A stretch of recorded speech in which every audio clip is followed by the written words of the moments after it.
Bismillahirrahmanirrahim. Assalamu alaikum everyone. Hope you guys are doing great. It's chilling, freezing, cold morning here, and we are going to discuss 10 clauses of ISO 9001 2015.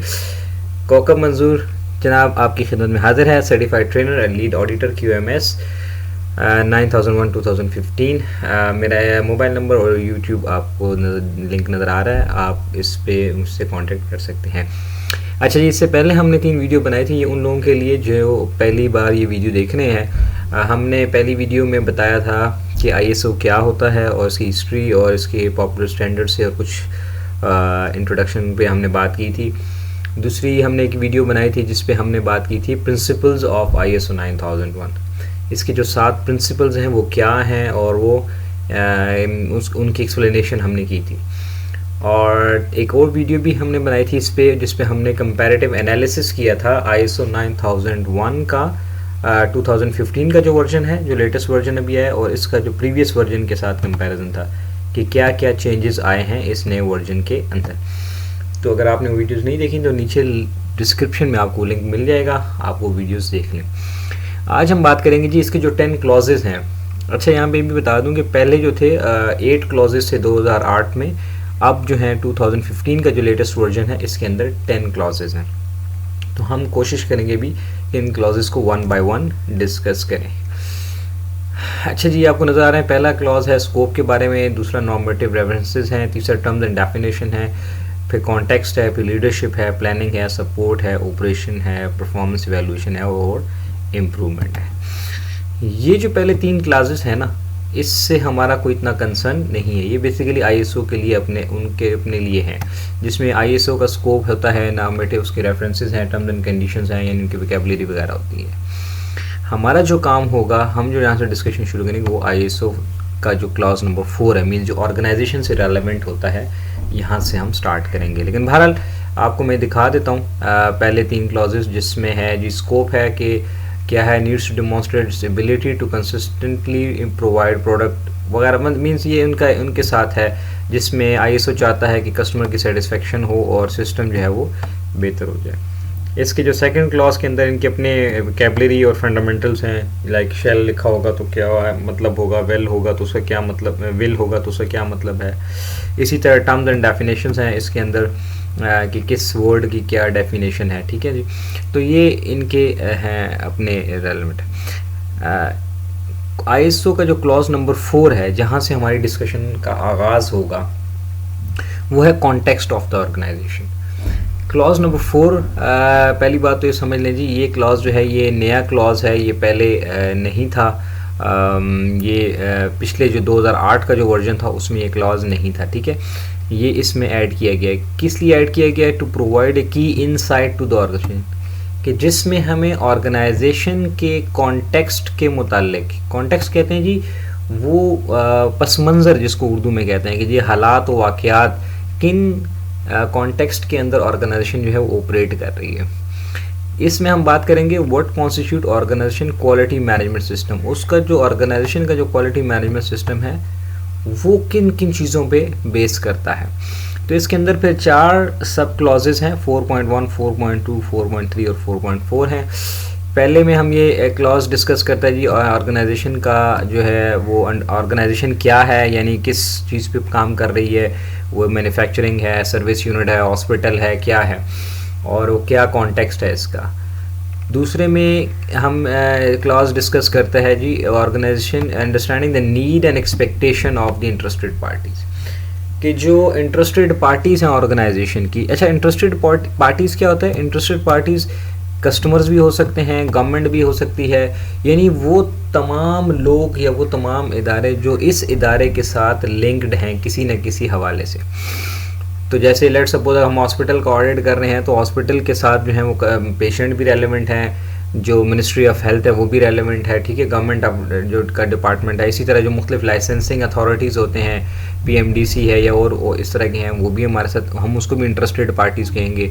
तो उनकी क्या क्या expectations होती होंगी, ठीक है, और उनकी क्या नीड्स हैं, इसको समझना होता है इस क्लास के तहत. फिर determining the scope of QMS के अंदर कौन कौन से एरियाज़ आ रहे हैं, ये भी इसी क्लॉज यही क्लास डिटरमिन करता है कि जी QMX किस किस चीज़ को कवर कर रहा है। लाइक फॉर एग्जांपल हम जब क्वालिटी मैनेजमेंट सिस्टम की बात करेंगे तो वहाँ पे शायद हम सेफ्टी एंड सिक्योरिटी की भी इतना फोकस नहीं करते, क्योंकि वहाँ पे दूसरा जो है वो चीज़ें वो हैं वो कवर कर रही होती हैं, मतलब दूसरे स्टैंडर्ड कवर कर रहे होते हैं उसको।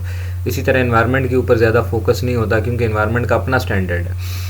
तो यहाँ पे ये तय करना होता है कि QMS 4.3 जो है ये कह रहा है कि QMS किस किस चीज़ को कवर करता है, यानी स्कोप क्या है, बाउंड्रीज क्या है, एंड देन इसका QMS का प्रोसेस क्या क्या है।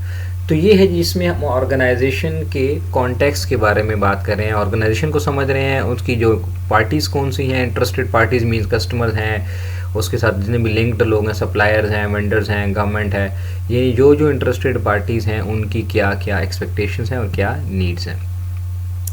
नेक्स्ट क्लॉज जो है वो है लीडरशिप के बारे में। इस अगेन 2015 में लीडरशिप पे भी काफ़ी फोकस किया गया है। इस क्लास का बेसिक पर्पज़ ये है कि जी ISO टॉप मैनेजमेंट से क्या चाहता है। Top management to know now have greater involvement in the QMS। पहले ये होता था कि जी वो कहते थे ये क्वालिटी मैनेजमेंट सिस्टम जो है ये तो बस ये जो प्रोडक्शन यूनिट वाले हैं या जो वहाँ पे मैनेजर है, सुपरवाइज़र है, उनका काम है इसको मैनेज करना, तो और बस सुपर लीडर जो है उनका तो इतना कोई रोल नहीं है। लेकिन अब इसके ऊपर बहुत ज़्यादा फोकस है। इसके अंदर हमारे पास 3 क्लॉजेज हैं, लीडरशिप एंड कमिटमेंट है, policy and organization rules and responsibilities है। पहला है जी लीडरशिप एंड कमिटमेंट। ISO ये देखना चाहता है कि जी लीडर्स कितने कमिटेड हैं ISO को और क्वालिटी मैनेजमेंट सिस्टम को इम्प्लीमेंट करने के लिए। ठीक है, top management must ensure that the customer and the regulatory requirement are met. Top management की बाकायदा प्रॉपर इन्वॉल्वमेंट होनी चाहिए कि जिसमें वो उनका पता हो कि हमारा जो ऑपरेशन है वो उसमें किस हद तक कस्टमर की रिक्वायरमेंट को पूरा किया जा रहा है और रेगुलेटरी रिक्वायरमेंट यानी गवर्नमेंट के हैं या बाकी जो इदारे हैं जो रूल्स रेगुलेशन हमें पूरे करने हैं वो किस हद तक पूरे हो रहे हैं। फिर रिस्क और जो अपॉर्चुनिटीज़ हैं इससे रेलेवेंट उसको किस तरह से डिटरमिन किया जा रहा है। And focused on enhancing customer satisfaction. Customer के ऊपर फोकस है हमारा है कि नहीं, तो इन्हेंस करना है, इन्हेंस मीन इंक्रीज करना है कस्टमर सेटिस्फैक्शन को। तो कस्टमर सेटिस्फैक्शन जो है ये भी हमारा फोकस होना चाहिए। तो लीडरशिप की कमिटमेंट देखनी है। 5.1 क्लॉज जो है वो चेक करता है कि how much leaders are committed. इसी के अंदर दूसरा जो है वो पॉलिसी है कि जी लीडरशिप कितना जो है वो फोकस कर रहे हैं पॉलिसीज़ के ऊपर, और वो पॉलिसी जो है वो एक डॉक्यूमेंट फॉर्म में भी हमें नज़र आनी चाहिए और वो अवेलेबल है जी internally and in external interested parties. Internally means employees को भी पॉलिसी का पता है, और जो इंटरेस्टेड पार्टीज़ हैं यानी जैसे मैंने पहले बता दिया इंटरेस्टेड पार्टीज़ में हमारे पास गवर्नमेंट भी हो सकती है, सप्लायर भी हो सकते हैं, तो उनको भी पता होगी जी इनकी पॉलिसी क्या है। तो लीडरशिप जो है वो पॉलिसी के ऊपर भी फोकस करती है। और जो 5.3 क्लास है वो ये देखता है कि जी ऑर्गेनाइजेशन के जो roles and responsibilities and authorities ये प्रॉपर्ली डिफाइंड है। Ensuring the responsibilities and authorities of the relevant roles are assigned, communicated and understood. कि उनको हर बंदे को पता है कि उसका क्या रोल है, कितनी रिस्पॉन्सिबिलिटीज़ हैं, यानी उनकी JDs प्रॉपर्ली डिज़ाइंड हैं और फिर उनको कम्युनिकेट भी प्रॉपर्ली की गई हैं और उनको समझ भी आ गई है कि हमने क्या क्या करना है।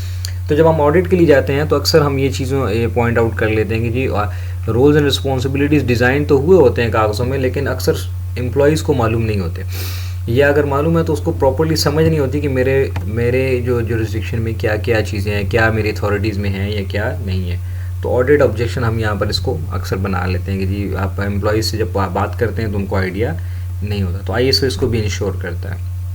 And no formal requirement for specific management representative, और MR इसको कहते हैं शॉर्ट फॉर्म में कि मैनेजमेंट रिप्रेजेंटेटिव है, जो आपको पहले इसकी बड़ी हाईली रिक्वायरमेंट होती थी बहुत ज़्यादा, अब वो ख़त्म कर दी गई हैं कि जी बस कोई भी बंदा आपके साथ ऑडिट में जब जा रहे हैं तो आपके साथ मैनेजमेंट रिप्रेजेंटेटिव के तौर पे वो काम कर सकते हैं। तो ये लीडरशिप का क्लॉज है। नेक्स्ट क्लॉज है इसके बाद हमारे पास प्लानिंग का। प्लानिंग के अंदर वो देखते हैं जी कितना फोकस है, how quality planning is achieved, कि प्लानिंग किस हद तक की जा रही है, खाली दिमाग में की जा रही है या बुक्स में भी की जा रही है प्रॉपर्ली, उसके अंदर क्या क्या चीज़ें हैं। और प्लानिंग के अंदर ये देखते हैं जी इंट्रोड्यूस रिस्क बेस्ड अप्रोच, कि प्लानिंग के अंदर रिस्क बेस्ड अप्रोच है कि नहीं। ये अगेन 2015 में नया बहुत ज़्यादा फोकस है रिस्क बेस्ड अप्रोच के ऊपर, ठीक है, कि जी किस तरह से एड्रेस किया जा रहा है रिस्क को, और जो अवेलेबल अपॉर्चुनिटीज़ हैं, और जो हमारे क्वालिटी ऑब्जेक्टिव्स हैं, मीन जो ऑर्गेनाइजेशन के जो क्वालिटी ऑब्जेक्टिव्स होते हैं। तो प्लानिंग के अंदर बेसिकली ये इन चीज़ों को चेक किया जाता है। तो ये प्लानिंग का क्लास जो है वो इनको देखेगा। इन प्लान अब आप देखें इसके अंदर हमारे पास फर्दर 3 क्लॉजेज हैं ISO के, 6.1, 6.2 और 6.3। 6.1 डील करेगा जी action to address the risk and opportunities, और 6.2 क्वालिटी ऑब्जेक्टिव को फोकस करता है, और 6.3 जो है वो प्लानिंग ऑफ चेंजेस, यानी जो चेंजेस आते हैं उसको किस तरह से प्लान करना है, इसको फोकस करेगा। तो भी हम इन चीज़ों को भी फर्दर देखते हैं। 6.1 हमारे पास है जी action to address risk and opportunities. तो आप ये देखें इसके अंदर है वो क्या, ये जो क्लॉज है ये डील करता है जी कि जब आप प्लान कर रहे हैं तो आप एक्सटर्नल एंड इंटरनल इश्यूज़ को और इंटरेस्टेड पार्टीज़ के इश्यूज़ को लाजमी आप देखेंगे कि जी लेट सपोज आप कोई चीज़ प्लान कर रहे हैं, तो आपको ये पता लगना चाहिए कि ये किस तरह से इफ़ेक्ट करने जा रही है हमारी इंटरनल मामलात को, यानी एम्प्लॉयज़ को या हमारे प्रोडक्शन यूनिट्स को, या इंटरेस्टेड पार्टीज़ में जैसे गवर्नमेंट है, जैसे सप्लायर्स हैं, उनको कैसे इफ़ेक्ट करेगी। तो प्लानिंग के अंदर आपने इन सारे जो है ना फैक्टर्स को कंसिडर करना है ताकि आपको रिस्क एंड अपॉर्चुनिटीज़ का सही अंदाज़ा हो जाए। Determine the risk to ensure QMS achieve results and enhance the desirable effect of an achieve improvement. ठीक है, सॉरी।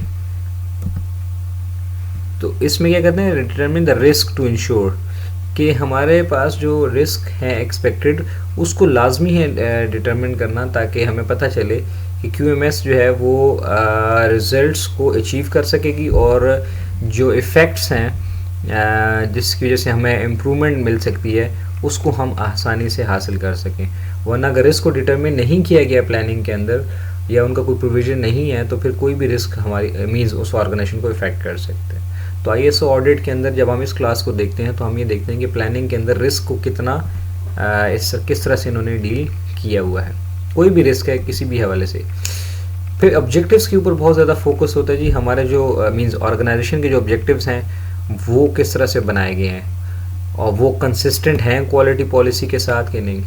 आप देखें जैसे हमने पॉलिसी में बात की थी पिछले क्लॉज के अंदर कि लीडरशिप जो है एक पॉलिसी बनाती है, और हर ऑर्गेनाइजेशन की एक क्वालिटी पॉलिसी होती है, और ये प्रॉपर्ली डिस्प्ले होनी चाहिए मेन एरियाज़ में जहाँ भी ऑफिसेस हैं, ताकि हर बंदे को पता हो क्वालिटी पॉलिसी का। अब उस क्वालिटी पॉलिसी के अंडर जो ऑब्जेक्टिव्स बनाए हैं ऑर्गेनाइजेशन ने, वो उसके साथ अलाइंड भी हैं कि नहीं है।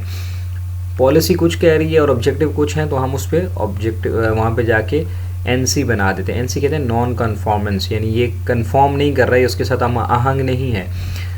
फिर relevant to conformity of the product and services and enhancement of customer satisfaction, यानी जो ऑब्जेक्टिव्स हैं वो कस्टमर सेटिस्फेक्शन को फोकस कर रहे हैं कि नहीं कर रहे हैं, और वो जो प्रोडक्ट की और सर्विस की जो रिक्वायरमेंट थी आया उसको भी वो पूरा करते हैं कि नहीं। फिर वो प्रॉपर्ली मॉनिटर्ड हैं, कम्युनिकेट हो रहे हैं और अपडेट हो रहे हैं कि नहीं हो रहे हैं। इन सारी चीज़ों को भी क्वालिटी ऑब्जेक्टिव्स में हम देखते हैं। और इम्पोर्टेंट इसको अगर हम शॉर्टकट में देखेंगे जी, हम आपके ऑब्जेक्टिव ये डिटरमिन कर रहे होते हैं कि आप क्या कर रहे हैं, कैसे कर रहे हैं, और कौन कर रहा है, कब कर रहा है। मीन ऑर्गेनाइजेशन में कौन क्या कर रहा है, कब कर रहा है, कैसे कर रहा है, ये ऑब्जेक्टिव है। लाइक सेल्स के ऑब्जेक्टिव्स हैं, इसी तरह क्वालिटी के हैं, इसी तरह प्रोडक्शन के हैं, हर एक के ऑब्जेक्टिव्स हैं। फिर ऑर्गेनाइजेशन के अपने ऑब्जेक्टिव्स होते हैं, ठीक है ना, डिपार्टमेंट वाइज होते हैं। वो जो ऑब्जेक्टिव्स हैं वो क्वालिटी पॉलिसी के साथ मैच करने चाहिए, ठीक है। तो ये 6.2 में जब हम देखते हैं ऑडिट करते हुए, क्योंकि मैं ऑडिट के लिए जब जाता हूँ तो हम अक्सर इस चीज़ को देखते हैं, ये ऑब्जेक्टिव्स हम कहते हैं जी आप अपने ऑब्जेक्टिव्स बता दें, या उनके लिखे होते हैं उनके मैनुअल के अंदर, तो हम उसको फिर क्रॉस चेक करते हैं कि जी आया ये वाकई क्वालिटी पॉलिसी के साथ अलाइंड है, कन्फॉर्मेंस में है या नहीं है। 6.3 में फिर प्लानिंग के अंदर कि प्लानिंग ऑफ चेंजेस, देखिए चेंजेस हर वक्त करने पड़ते हैं ऑर्गेनाइजेशन के अंदर। So where change is needed, it needs to be carried out in a planned and systematic manner। ये सबसे बड़ा प्रॉब्लम होता है कि अक्सर ऑडिट के दौरान हम ये देखते हैं कि ये चेंजेस वो कर रहे होते हैं और उनकी कोई प्लानिंग नहीं होती। बस साहब जो हैं उन्होंने आज सोचा कि आज ऐसे कर लेते हैं कि आज ये टीम वहाँ चली जाएगी और ये हम प्रोडक्शन को इस तरह से बदल देंगे, और बस वो सुबह सुबह एक ईमेल कर दी सारों को, अल्लाह अल्लाह खैर सल्ला। तो प्लान्ड मैनर नहीं होता, उसका कुछ सिस्टमेटिक वे डिज़ाइंड नहीं किया होता कि जी लेट्स सपोज हम कोई भी चेंज करना चाह रहे हैं अपनी पॉलिसी के अंदर या अपने ऑब्जेक्टिव्स के अंदर अपनी स्ट्रैटेजीज़ के अंदर, तो उसका तरीक़ेकार क्या होगा, तो इसको बाकायदा आपने प्लान करना होता है। तो must ensure the integrity of QMS को, और ऐसा चेंज ना हो कि जिससे जो है क्वालिटी मैनेजमेंट सिस्टम की जो है वो ओवरऑल इफ़ेक्ट हो रहा हो। तो इसको भी 6.3 क्लॉज के अंदर हम जो है वो मींस जो ऑडिटर्स होते हैं वो उसको जाके चेक करते हैं। तो आईएसओ ये चाहता है कि जो प्लानिंग करे ऑर्गेनाइजेशन, और फिर प्लान जो चेंजेस ला रहे हैं उसको बाकायदा प्लान तरीके से करें और प्रॉपरली फिर कम्युनिकेट हो और उसके अंदर बाकी सारी चीज़ें भी आएँ। अच्छा, ये जो हम आपको बता रहे हैं ना सब क्लॉजेज 6.1, 6.2, 6.3, इस एक एक क्लॉज के अंदर फिर बहुत सारी डिटेल्स हैं। वो हज़ार है, हम सारी हर एक एक चीज़ को नहीं जा सके डिटेल कर सके डिस्कस कर सके, क्योंकि फिर ये बहुत लंबी वीडियो हो जाएगी। और सेकेंडली फिर वो ऑर्गेनाइजेशन टू ऑर्गेनाइजेशन वेरी भी करती हैं चीज़ें। तो बहरहाल अगर आप डिटेल देखना चाहते हैं तो आपको एक नेट पे भी मिल जाएंगी, पीडीएफ फॉर्म में भी ये डॉक्यूमेंट मिल जाएगा पूरे। फिर उसके अंदर इन यानी 6.3 के अंदर आपको फिर सारी चेंजेस छोटे इनके अंदर फिर सब क्लासेस के अंदर फिर सब क्लासेस जो हैं वो भी मिल जाएंगे। एनीवे जी, ये हमने कोशिश की है कि एक 5-6 क्लॉजेज एक्सप्लेन कर दें। नेक्स्ट वीडियो में हम फिर बाकी क्लॉजेज भी एक्सप्लेन कर देंगे 4 to 7, 8, 9, 10। तो होपफुली आपको आइडिया हो गया, अगर समझ आ गई होगी। In case if there is any confusion, so you can discuss and share. Thank you very much.